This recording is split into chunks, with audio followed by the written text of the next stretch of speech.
Okay, so cardiac output, like we said, is going to be the heart rate times the stroke volume. So the amount of blood ejected with each beat times the number of beats in a minute.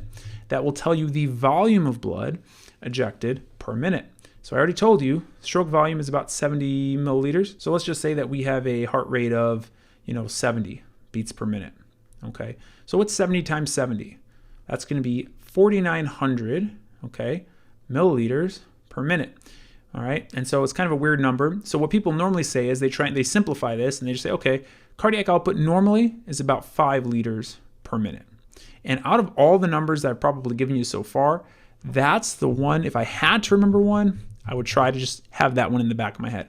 5 liters a minute is how much blood is circulating our body. It's actually pretty amazing when you think about it. 5 liters is a lot of volume to circulate every minute of every day. So that's kind of the average cardiac output. And this is a particularly high yield equation, again, that you should be familiar with. Essentially, the Fick principle is kind of like a conservation of mass principle for oxygen. Okay, and I know this equation, it's hard to wrap your head around. So let me just kind of show you the way I want you to think about it. So we're saying cardiac output is equal to the rate of oxygen consumption. I'm just going to put the rate of oxygen consumption divided by the arterial oxygen minus the venous oxygen. Okay, now arterial oxygen, right, you can get that from the arterial side or a pulmonary vein, right? Pulmonary veins are oxygenated. And the venous you can get from the pulmonary artery typically. The point here is you take the cardiac output, okay, so the amount of volume of blood ejected per minute, and you multiply that by this pressure difference, the arterial oxygen minus the venous oxygen. And this gives you the rate of oxygen consumption. Okay, so I'm just rearranging the equation. Now, what this says is how much oxygen was used essentially in a minute. Okay, so you're taking the amount of oxygen in your arteries minus in your veins. So the difference of this is going to tell you the oxygen that was consumed, because you're taking the oxygen from the artery before it went to the organs and was used for oxidative phosphorylation, etc. You're looking at the blood before that happened, and then you're looking at the blood after it passed the capillaries and so much of the oxygen was perfused into the tissues. Okay, so you're looking at the oxygen consumed. That's what this is.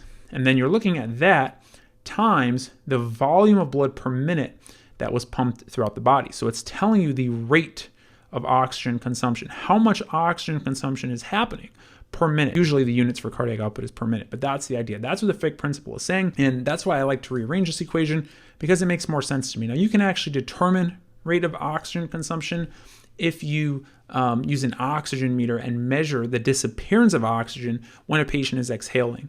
Okay, so that's another way that they can kind of ask this. Usually if they're going to ask a question about this, they're going to give you a couple variables. But the key is you have to remember that this arterial-venous difference is arterial blood minus venous blood. So if they only give you arterial blood and they give you heart rate and stroke volume and they give you rate of oxygen consumption, you might have to solve for the venous blood, for example, or at least say where you would put a catheter to get venous blood. You'd put it in a pulmonary artery, for example.